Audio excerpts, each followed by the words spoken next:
everyone. Welcome to episode 158 of the Book Cougars, two middle-aged women on the hunt for a good read. I'm Emily. And I'm Chris. We have a fun episode for you today. Yeah, an extra special episode with two authors that we were able to sit down and talk with in person. And we just had such a wonderful conversation with them that we thought we'd share the whole thing with you all because it's too hard to edit something that was such a fun conversation. Yeah, and they're two besties, just like we're besties, and it just brought out a really fun time. So we hope you enjoyed as much as we did. We got to go to Savoy Bookshop in Westerly, Rhode Island, which is one of our affiliate bookstores. We love them there. It was a Sunday afternoon event with Andrea Wang discussing her book, Watercress. Yeah, so it's a picture book, and she had a wonderful slide presentation. That's not the correct word anymore. PowerPoint presentation of the book. And so she did a bit of a read through of the book for kids in the audience and a little bit of biography beforehand. And it was really charming because she'd read the book and then we were discussing, and this whole group of people walked in with more kids. So we all were like, yeah, read the book again. So we got to hear her read it twice, which was a lot of fun, and get more details about the background of the book's creation. Yeah, and then both Andrea and Debbi do a lot of school events with their books. And so she was so quick on her feet with kids saying, well, do you like pizza? And then being able to say, I do like pizza, but I didn't like watercress when I was a kid. Just kind of being able to weave back answers to what her book was about. I thought she did it so seamlessly. Yeah, because watercress is a green plant that grows in watery ditches. And as a kid, she didn't like it for a variety of reasons, just the taste of it and other things that you'll find if you read the book. One of the girls in the audience asked, like, what is watercress? Because I don't think it's a very popular thing that people eat a lot. From a kid's perspective, anyway. Yeah, it's a little bit more esoteric and hard to find, I think, than spinach and arugula and things like that. Right. Yeah. Then we were able to walk across the street to United Theater, which is a newly renovated theater in Westerly. It was funded by the same philanthropist who renovated the bookstore. Yeah. They have theater there. They also have a music school there with music rooms that are soundproof. So they let us use one of their soundproof rooms to record in. And it was just so much fun to sit around a big table with two, well, I was going to say new to us, wonderful people, but Emily actually knew Andrea in grade school. Exactly. Yeah. So we had a really great time, and we hope you enjoy the conversation.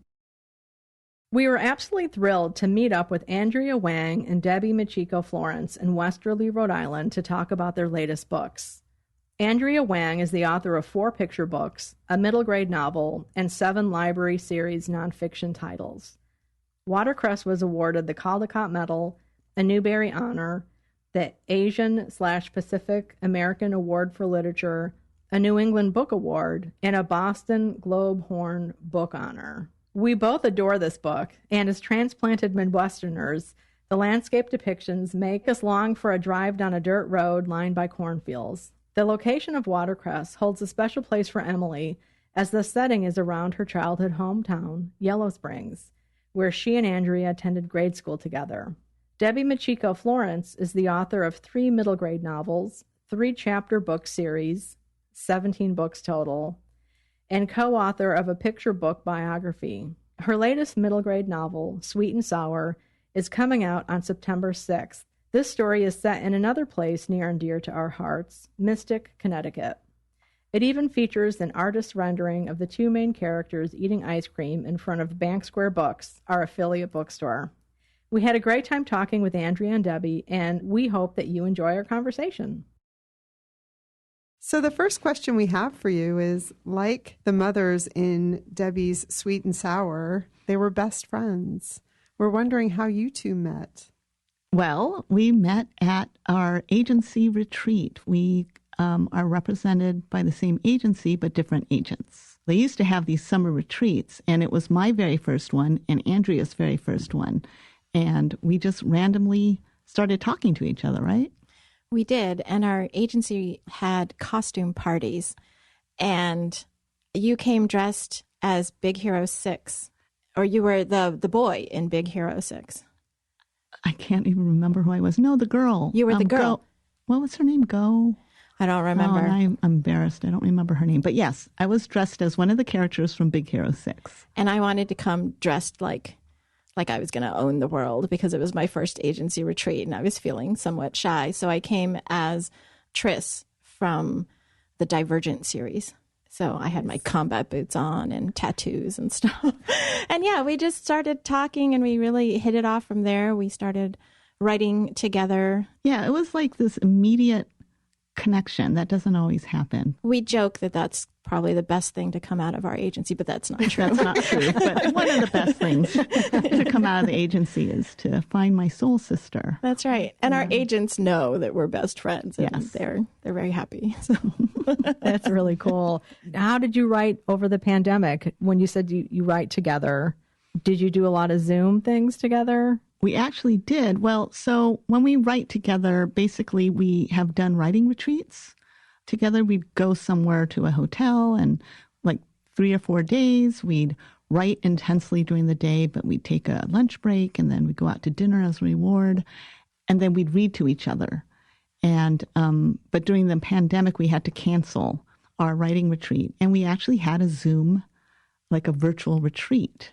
We did. We would set our timers and we would write for a certain amount of time. And then we would read to each other what we had written during that time, or we would check in over text. And it was really nice to get immediate feedback on, whatever you're writing. It's always fun to, like, if I think something's funny and Debbi actually laughs, I'm like, okay, that joke worked, because you never know when the book gets out there into readers' hands, you're like, it might have fallen flat. It's nice to get the feedback. It is. It is. Yeah. And I, in fact, read Sweet and Sour. That's what I was working on. I read portions of Sweet and Sour to Andrea. Yeah. You did. That's very cool.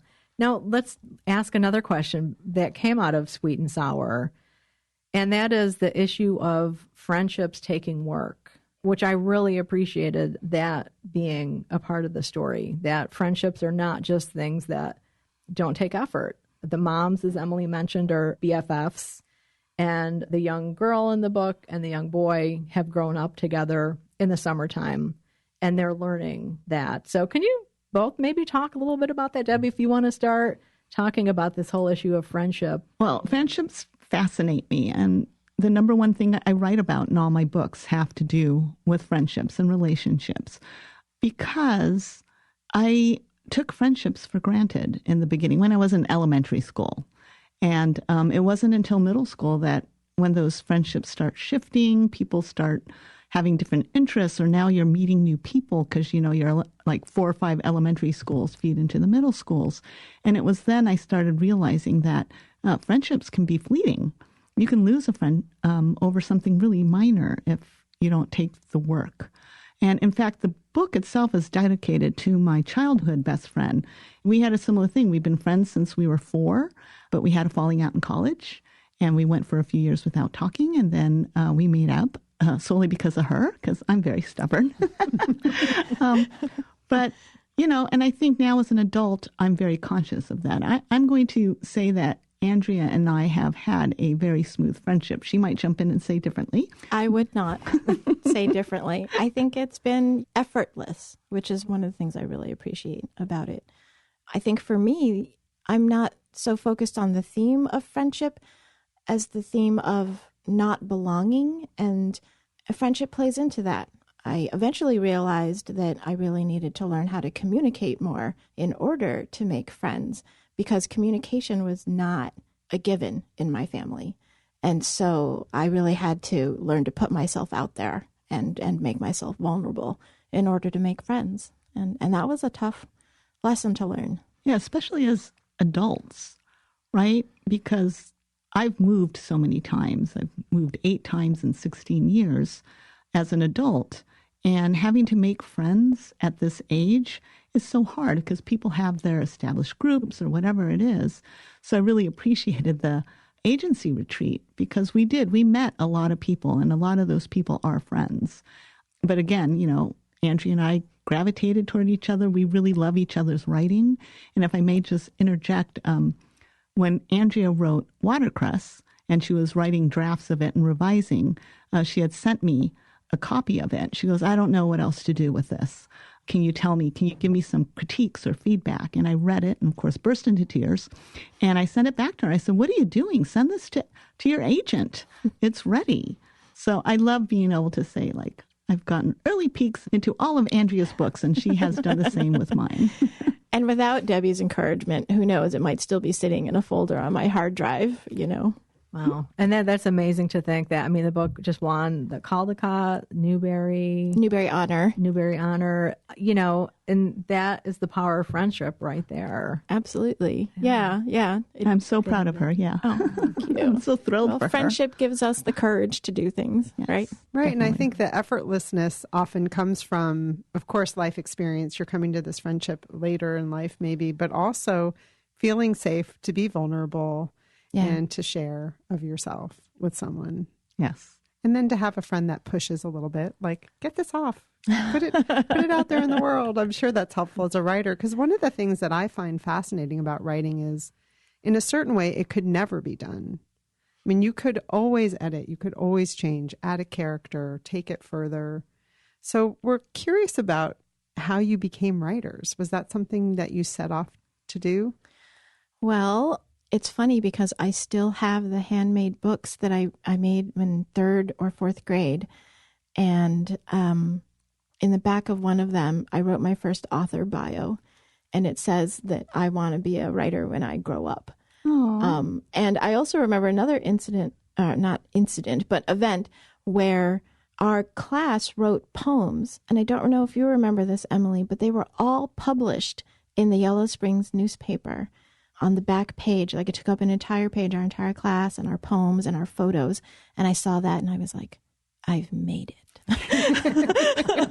This is what I want to do. I mean, life took turns and detours, but yeah. So that's how I came to writing. When my kids were born, I finally came back around to it. I love this because I'm learning things about Andrea. Since we came to our friendship later, I don't know everything about her childhood. Oh, that's so sweet. I did not know I wanted to be a writer when I was young. I love to read, and I've been writing stories since I could write words. In fact, when I go to school visits, I show one of my early stories that I wrote when I was 6 years old and illustrated. But I didn't really connect that could be a real job. So I continued writing stories all through school. In high school, I'd get to class early and I'd write short stories, but I'd never show them to anybody. They were only for me.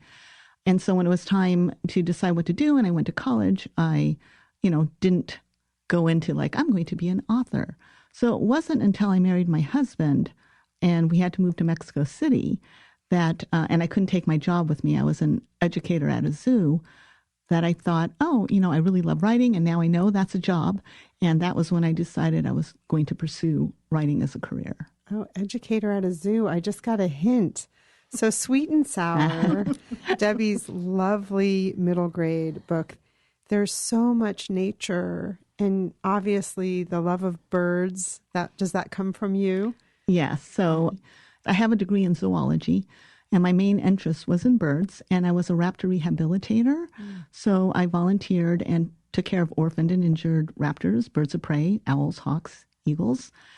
So all of that, a lot of that came into play in this book. And it was fun. It was fun to be able to talk about things that I knew about and had to go back and research because it's been a while.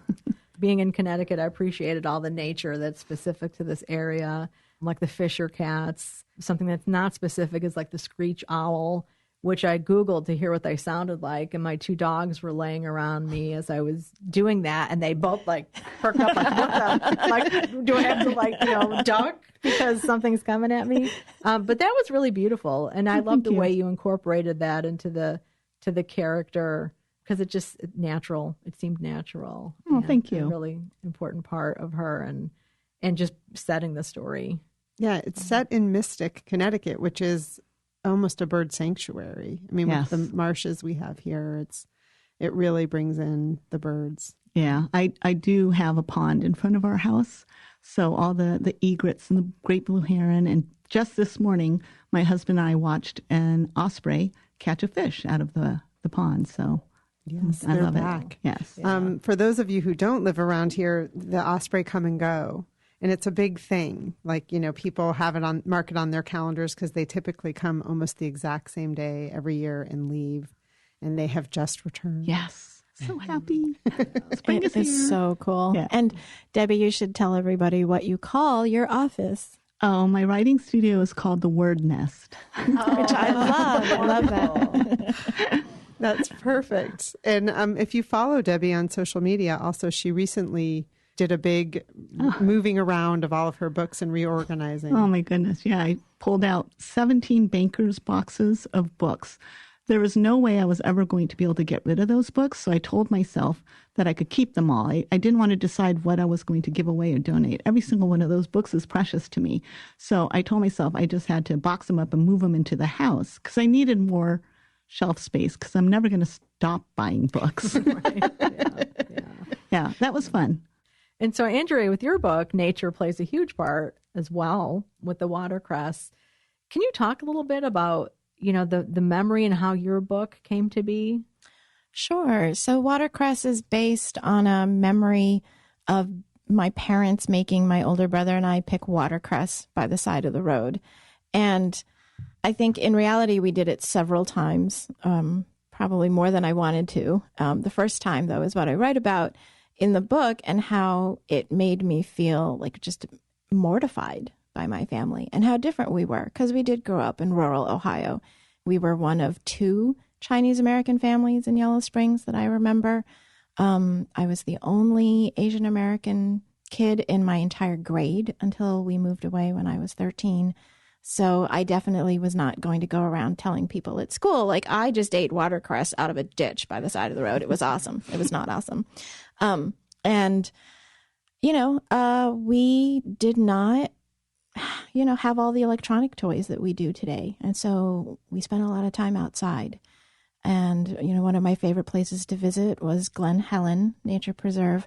And we even had summer camps there that I think our schools went and took us on field trips there. And they had a wonderful welcome center where we could watch, the bees in the beehive. It was encased in glass, so we could look for the queen bee. Cool. So I really got my start being interested in nature there. And, nature was all around us. You really couldn't avoid it living out in the Ohio countryside. My mother also picked a lot of other things. She would come home with ginkgo nuts. I don't know where she found those, but that's when we all discovered as a family that ginkgo nuts give off butyric acid, which can severely irritate your skin. And my mother was covered, like her entire arms up to her armpits was just a mass of hives. And she had to eventually go, she had a horrible reaction. She had to go to the doctor and get steroids. And we were just like, give up the ginkgo nuts, Mom. But it wasn't something you could find in the grocery store. And it was very evocative of her childhood in China, in much the same way that watercress was. So she donned those, yellow rubber gloves, and she would sit there every night in front of the TV just trying to pull the fruit from around the ginkgo nuts. She ate every single nut, my gosh. She was determined. She worked for those. Yeah. So nature and food are sort of inextricably, tied together for me. So we are proud middle-agers here at the Book Cougars. We don't necessarily need to out you two, but why do you think you could write your book Watercress now?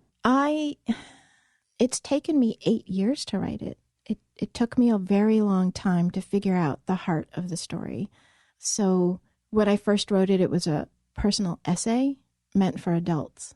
And you know how a personal essay is supposed to have this like take-home point at the end where you learned something and how you're going to apply it to your life in the future or whatever the format is. And I didn't have that. I just had no idea why I kept coming back to this memory. And I kept trying to work on it over the succeeding years. It really wasn't until after I had lost both my parents that I was trying to write down memories about them. And I took the manuscript out again and was working on it. And I was getting my MFA in creative writing for children at the same time. And I thought, oh, well, I'm a kid in this story. Maybe I should rewrite it as a picture book. And I rewrote it as a picture book, and it still really wasn't working. I didn't really have an ending.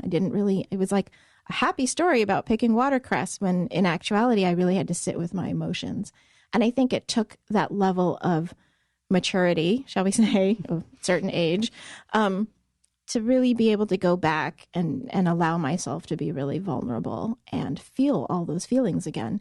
So I sat there and just cried my way through writing this version that became the book. When I was done, I was like, I think I wrote a journal entry or like a confessional, and this could never be a picture book.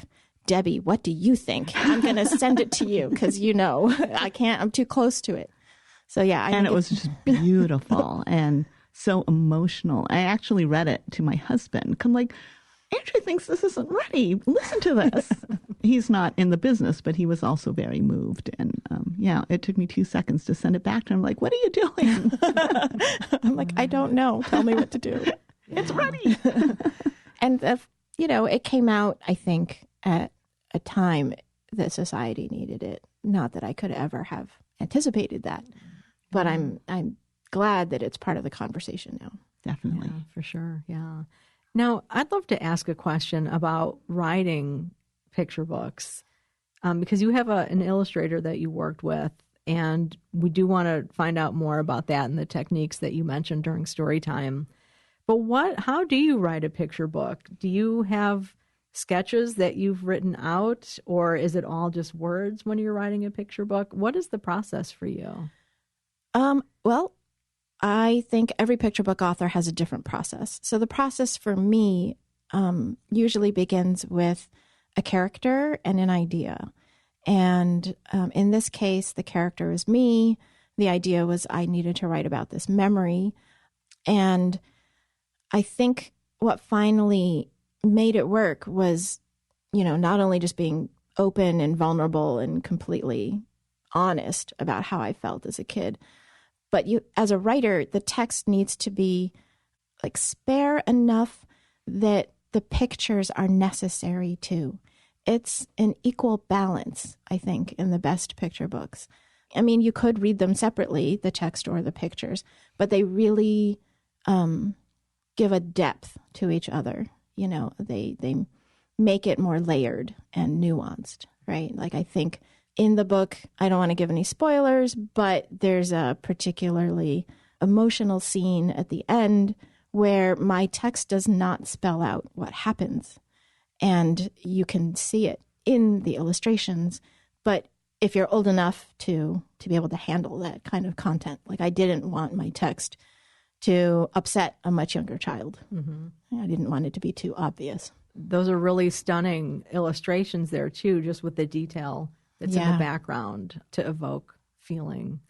Yeah. Jason Chan did an amazing job with all of the feelings and the flashbacks in the book. It's frameable, like especially the image. I love the beginning one with, they're on the dirt road and this red car and these, the tall cornfield. It's just, I'm from Illinois, so I'm very familiar with cornfields, even though I grew up in the city and spent a lot of time in Nebraska. So, for me, that just evoked a lot of memories, just seeing such a stunning picture of the Midwest. Yeah. Yeah. Jason actually spent like a week, he says, out there painting the cornfields of Vermont, studying it. The amount of research he did for this book is astronomical. I mean, I looked at old photos and sat with my memories, and he went all over the place and, actually went to the Yenjing Library at Harvard to look up to see what the architecture of the Chinese houses in that time period that, it's amazing. It's kind of his version of writing, right?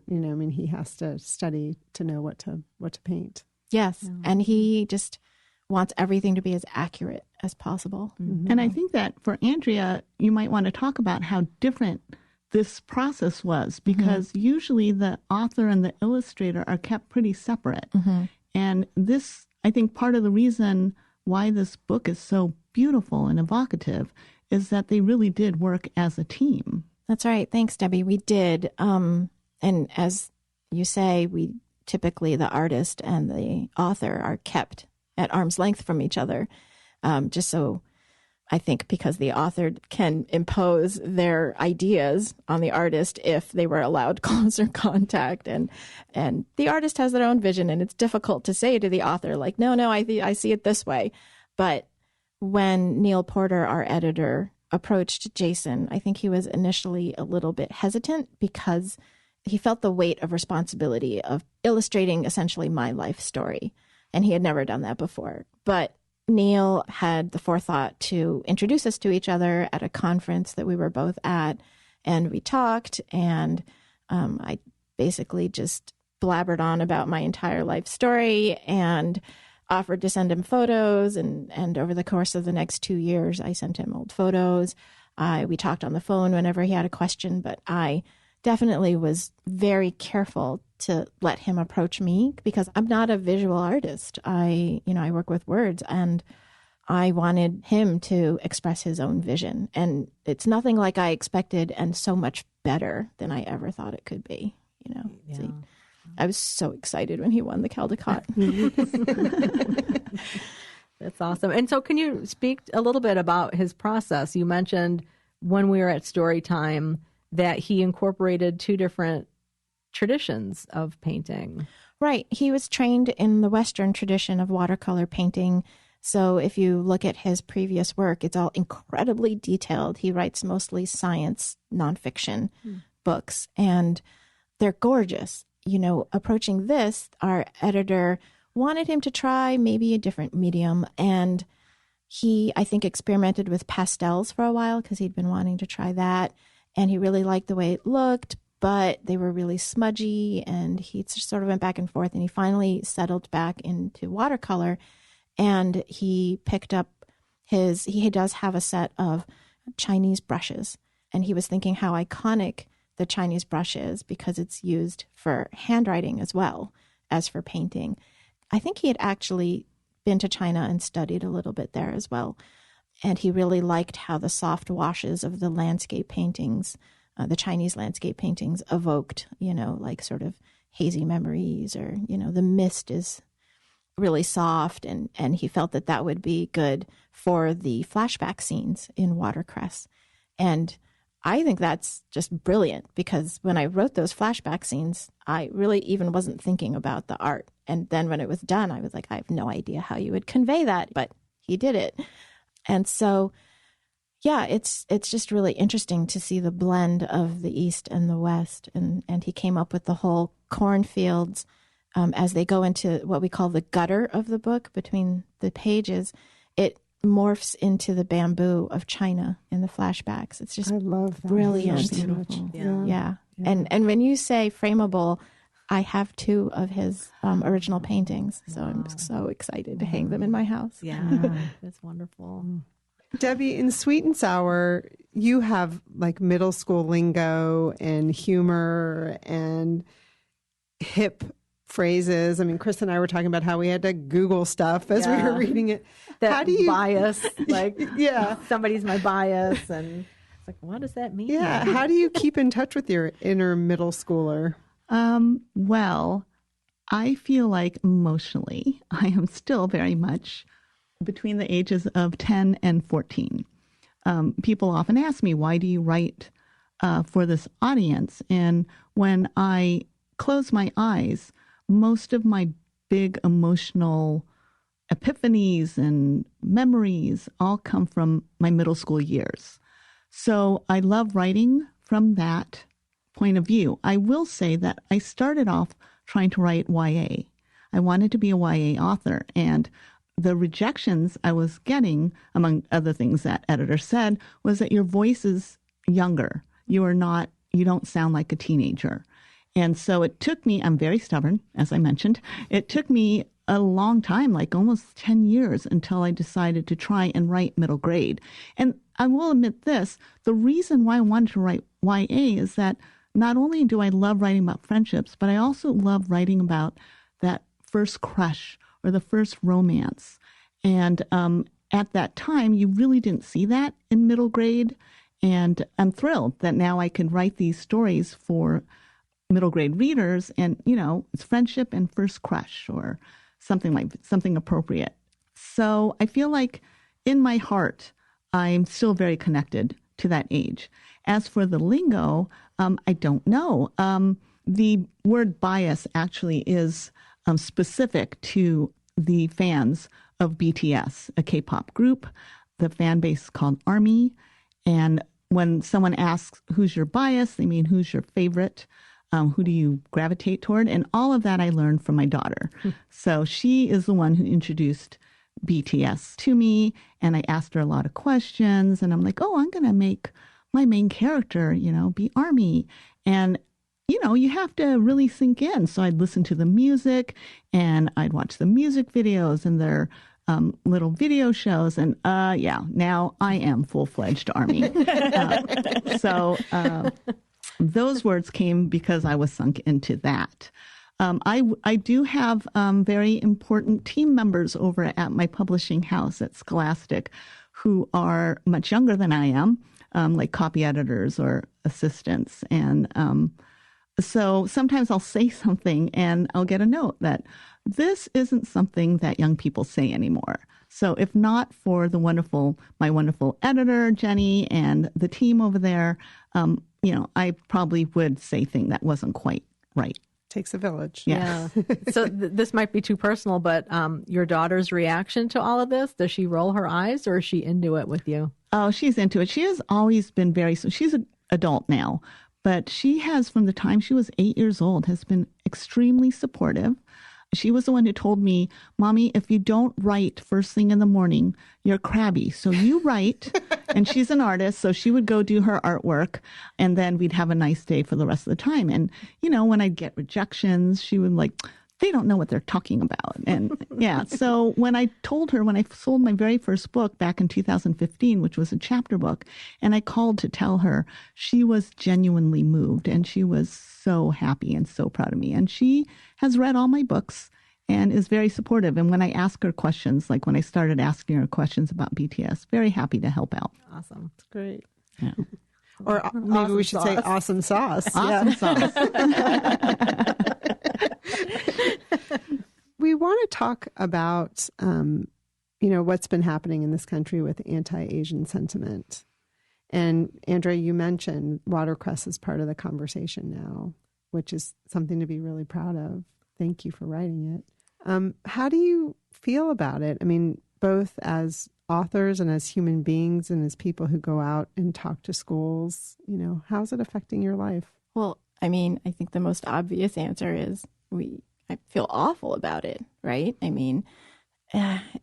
It is hard to watch racism happening so blatantly. And, I've been subject to microaggressions my entire life. And part of the reason why I was hesitant to put Watercress out in the world is because it made me vulnerable and exposed in a way I would never have done as a child. And, if it helps that one child feel seen and understood, then I feel like I've done something worthwhile. And I really hope that the takeaway message for people who aren't Asian American in reading my books, that they just see the common humanity that we all share. And I think that that's more important than my vulnerability. But as far as the anti-Asian sentiment, obviously, I wish it would stop. I think it's ridiculous and awful. And, I just want people to sort of, wake up and be kind. Yes. And communicate, right? We come back to communication. And basically see the humanity. We are all human. We have the same emotions, the physical differences or the, how we were brought up. We all are different in all different ways, but deep at the core, we are all the same. And, just like Andrea said, the books that I write, my characters are Japanese American. I grew up in Los Angeles at a time where I had a very large Japanese American community and a very large diverse friend group. And I was very aware that I was a Japanese American person. And, I celebrated different holidays or I went to Japanese school. But it wasn't until I moved out of California to the Midwest, in fact, that I realized that I was different, that people looked at me and saw me differently, or, microaggressions, I have a complete stranger ask me how long I've been in the country. I'm like, all my life. Or you speak English really well. I'd better. But yeah, I think in my books, I'm hoping that young people who read it, first off, that Asian American kids will see themselves in these books. And second off, everyone will see that it doesn't matter that my characters are Japanese American and they might eat different food or have different phrases, but they also have friendship problems, or their parents are getting divorced, or, they have a crush on that person over there. And that we all feel the same way. We all react the same way. And that to me is the most important. Like Andrea said, of course, this anti-Asian hate is just horrible. And for the very first time that I can remember, I feel unsafe. Nothing has happened to me here, but I don't go out a whole lot. I used to run by myself, and I don't run outside anymore. I run at home on a treadmill because I am nervous of something happening or somebody saying something or doing something, because we hear stories all the time. Our Asian American friends will tell us people say things or do things. Friends of mine in New York City don't feel safe riding the subway by themselves, and it breaks my heart. And I just don't understand how people who hate so much, how would you like to walk around with all that ugly feeling inside of you? I would much rather see the good in people. But, right. Yeah. Yeah. If you have the energy to expend all of this, time and effort, like, do something good with it. Right. Exactly. Mm-hmm. And I think that I grew up in a very rural, very white community, and I have never felt safe. And so I think I took a lot of that into my writing with me. And, all of my books, my trade books, are about Asian Americans or Asians. And yeah, we are just like everybody else. I tell my children who are in college, I'm like, race is a construct. I think it's just another way people have used to divide us. And we are all the same species.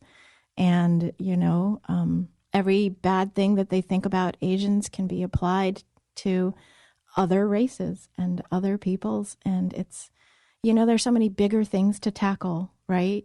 Mm-hmm. Like, let's just move past this one. Right. Yeah. Yeah. Thank you both for speaking to that. And I know, Debbi, in your book, one of the white characters says something that's racist at one point, and she catches herself, and she's like, oh, geez, that was racist. I'm sorry. And, I appreciate that, and that it gives younger readers an understanding that you can be friends with somebody and say things that you don't realize, but that, we need to be aware of our language with each other too, so that people do feel comfortable and that people do keep growing and learning. I'm still learning. I will say things or catch myself saying things. And fortunately, I have kind friends who will call me in. So yes, we're all learning. And I think it's important for kids to realize it's okay to make a mistake, because then you can correct yourself and grow and learn from that. Even when you're stubborn, right, Debbi? Even when I'm stubborn. But it's also good to speak up. Yes. Yeah. In my middle grade novel, The Many Meanings of Meilon, the boy that she's making friends with calls her exotic. Mm-hmm. And they have a very long conversation about why that's not okay and how it makes her feel. And yeah, it's just a matter of speaking up and communicating, and then being, on the other side, willing to change. Yeah, I love that both of us talk about that in our novels, because we have both probably grown up thinking or being taught, don't make waves, no conflict, just accept it and move along. And It's taking me till now to just start speaking up. And yeah, my first middle grade novel, that Keep It Together, Keiko Carter, her whole journey is learning to speak up for herself. Mm-hmm. And that's very much my journey. And it's great to have a friend who's an Asian American author, because we'll bounce ideas off of each other. Like, did I go too far with this scene? Mm-hmm. And the other one will say, no, it's great. You got to keep it in, because how else are we going to get our messages across? Exactly. Right? Mm-hmm. Yeah. You both do school visits. Do kids ask you questions? I'll be really clear. Like, do white kids ask you questions about how they can be better allies? Does that ever come up? That has not come up. That has not. I will tell you, though, that pre-pandemic, I didn't have middle grade novels. So I was going around to schools talking about my Jasmine Taguchi chapter books, which is about a Japanese American girl. And there are threads of Japanese American culture in each book. And early on, back in 2012, when I was submitting this book for publication, I did get a rejection letter that basically said, we love this idea of a girl celebrating her Japanese culture. However, we feel like our chapter book lines are a lot, have a wider appeal. And so we cannot accept this book for publications. And we all know what that meant, right? And I was devastated because I didn't want to write, a generic book about a girl who makes cupcakes. I really wanted to talk about mochi making. And it took until We Need Diverse Books forming in 2014 and getting the word out that, it's important for all voices to be heard and all stories to be heard, that I submitted this book, and it was picked up by FSG, my editor, Grace Kendall, and I was able to publish it. And you know what? It wasn't only Japanese American kids who fell in love with Jasmine. It's not only girls who want to read this book. So they have an interest and an understanding and want to. Yeah, it goes back to what we were talking about, that the kids relate to the characters and their emotional journey, not how they're different. It's typically the adults that get in the way. Yes. Yeah, right. So I have also not heard from white students asking about racism or aggression, microaggressions. I have heard from Asian American students who just comment that, they feel seen and they've had similar experiences and now they can put a name to what that is. And one of the wonderful things about Watercress is that both Jason and I have been hearing from readers of all backgrounds and all races about how, they had to pick X, Y, or Z from the wild and eat it, or, their parents are immigrants or their ancestors are immigrants. And it's great. They are able to see as children beyond the race of the character to the universal truths in the book, right? And I was blown away because a teacher tweeted that she had read Watercress to her second grade class. So we're talking 7-year-olds. And one boy came up to her afterwards and he said, I really like that book. It's about being grateful for what you have and being proud of who you are. And we were like, wow, that is a brilliant kid. I mean, I don't know that I would have put it as succinctly as he did. So they're just able to cut right to it. Yeah, we don't give kids enough credit sometimes as adults. Yeah. That'll be the blurb on the paperback. That's right. That'll be a great blurb. Yeah, for sure. Yeah, well, I do agree. Like I said, I think the adults get in the way and the adults cause, so much twisting of children's love and appreciation for all the stories that they hear when they're kids. Well, we always like to ask our author guests, if you're up for it, what are you working on next? I was afraid. Oh, no, what are they going to have? I am working on the next middle grade novel coming out next year. It's called This Is How I Roll, about a Japanese-American 12-year-old whose father is a famous sushi chef, and she wants to be like him, and she feels like he's discouraging her. So she meets a boy, and together they start this kind of YouTube video cooking tutorial, but she's keeping it a secret. And we all know what happens when you keep secrets. So things will might be blowing up. So that's coming out. And I have 4 more Jasmine Taguchi books coming out starting this September. 4? Yeah. Wow. That's exciting. Awesome. Yay. Yeah. Yay. Now, listeners know I always like to talk about food. So not to go down too much of a rabbit hole, but classically, sushi chefs are men, right? Yes. So is that part of why the father is discouraging her? I don't want to give away too much, but that's what she believes, that she's being discouraged, maybe because she's a girl. The plot thickens. I can't wait. What about you, Andrea? My next picture book actually comes out in May this year, May 17th. It's called Luli and the Language of Tea.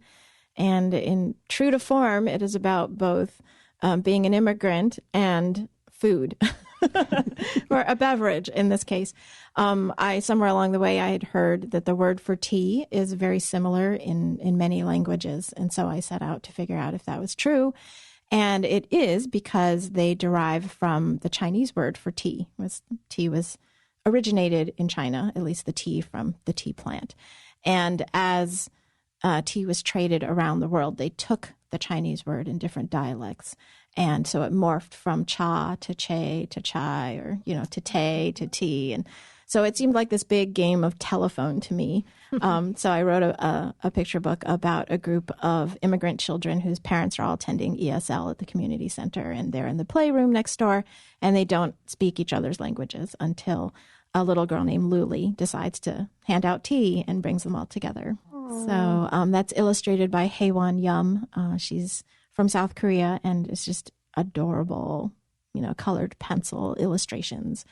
And I'm also working on my next middle grade novel, which comes out probably in 2024. And that doesn't have a title yet, but it is loosely based or set in a Chinese heritage camp that my children attended when they were young. And I just loved this camp where all the kids are Chinese American and from all different walks of life, backgrounds, and they get together for a week in the summer. They have a great time. They do all sorts of fun cultural and non-cultural activities. And basically, like Debbi was saying, act like normal, not normal, but you know what I mean? Regular. Act like regular kids. And so it's sort of addressing the idea of what it means to be Asian and what it means to be Asian enough. Because I think as Asian Americans all struggle with this, right? Like, do you speak your heritage language? Or if you don't know all the cultural rituals, are you still, Chinese enough? And when I went back to visit China to see my in-laws in Shanghai, I definitely had points where I felt like I do not know how to be Chinese enough. And so it's loosely about that. And I'm also working on 2 picture book biographies, also about like Chinese Americans in history that, aren't really covered in the school curriculums that we don't know about. So I like bringing to light the hidden histories. All right. One more question, at least for me. I always love to find out, like, how do writers write? Do you have a favorite pen, pencil? Do you have a computer program that you love? Debbi, if you want to start answering that question, if you're up for it. Oh, I do not write by hand because my writing is so messy that I would not be able to read it. Sometimes I'll scribble a note and be sad because I'll think it's brilliant and then I won't be able to read it. So I write on my laptop. I use Scrivener. Oh, cool. And yeah, I will take an occasional note, but all my writing is done on the laptop in silence. We were talking about this earlier. I will listen to playlists for each of my projects before I sit down to write to get me in the mood. But once I'm writing, I need complete silence. And Debbi is very diligent. She tries to write every day. And I'm more... Well, we hear that's because she gets crabby if she doesn't. That's right. That's right. Fortunately, she's 2 hours ahead of me in time zone. So usually by the first time we talk each day, she's not crabby anymore. I don't know that I have a process. I let ideas marinate for a long time, and I'll run over sentences in my head and, hop out of the shower and try and write them down. I love notebooks. I have a lot of notebooks, and, I'll start a new notebook for every project, and I'll write down lines as they come to me, characters as they come to me, scenes that I think might be interesting. And if I'm doing research, because I like to do a lot of research for my books, I'll take notes on whatever book it is that I'm reading and using for research. And I do like to use Scrivener. I will do most of my writing in that, like fast drafting, but the first draft, I wouldn't call it fast. The first draft takes me forever. I hate writing the first draft. I'm much better at revision. Same. Yeah. But yeah, so it's kind of like then I look through my notebooks or I'll draw a plot arc or something. I find lots of excuses to do more research and to draw diagrams instead of actually writing the first draft. I do want to say we're on opposite spectrums when it comes to deadlines. And we know ourselves very well. Am I outing you? Am I not supposed to talk about this? No. Are editors going to listen to these? It's okay. I've blown past many a deadline. Well, that's not even what I was going to say, though. But I'm the kind of person who, the closer I get to my deadline, the more panicked I get. You've outed yourself. Yeah, but the more panicked I get, and I get so anxious that I freeze up. And I won't be able to work at all. So when I know what my deadline is, I usually get my work done at least a day before. Whereas Andrea is really good at writing really well close to her deadline. And she writes brilliantly. And I don't want to say, I wasn't going to say the whole blowing past her deadline thing. I was just going to say she's really good at writing under pressure in that way.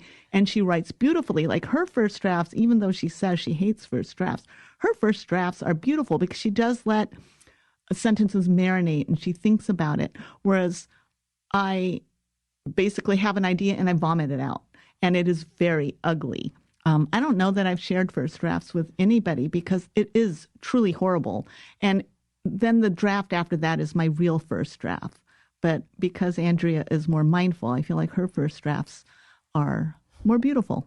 Oh, thank you. There's a reason why she's my best friend, right? I know there's writing advice that says, if you don't know the name of a character, just put, in parentheses, like Henry or whatever, just write anything in and move on. And I cannot for the life of me do that. I can't just move on, especially with names. Like every name has a meaning for me and I gotta research it to death.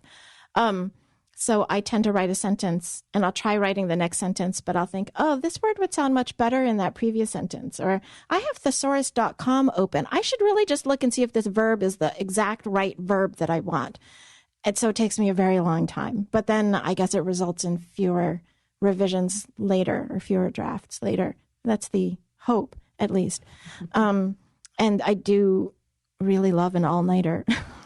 I can't do that. Ever since college, I don't know. It's just, I'm like, yeah, it's the middle of the night. It's so quiet. No one's awake.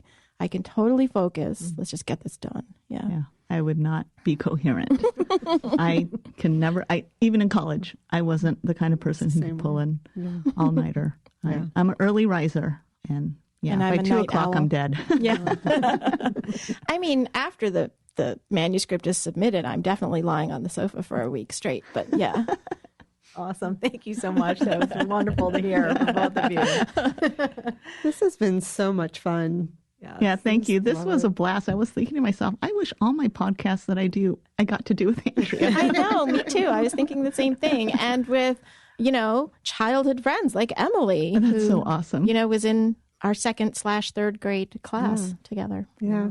Well, and I just think that it's so, friendship, as we started talking about, is really important. And Chris and I marvel that we also became friends late in life around a love of books. Oh. And so I think by talking to the two of you, and listeners are used to listening to our voices, it's can happen. You can have friendships later in life that are really important and deep. Yeah. Yes. Yeah. So it's so nice to meet you both. Well, thank you. Thank you for having us on. This is wonderful. Lovely. Really thank you. Thanks for listening to The Book Cougars with Chris Wallach and Emily Fine. We'll be back again in 2 weeks with another episode. Until then, come chat with us on social media. If you'd like to become a Patreon supporter, we would love to have you join our community. All of the books that we talked about in this episode are listed in the show notes, which you can find at bookcougars.com.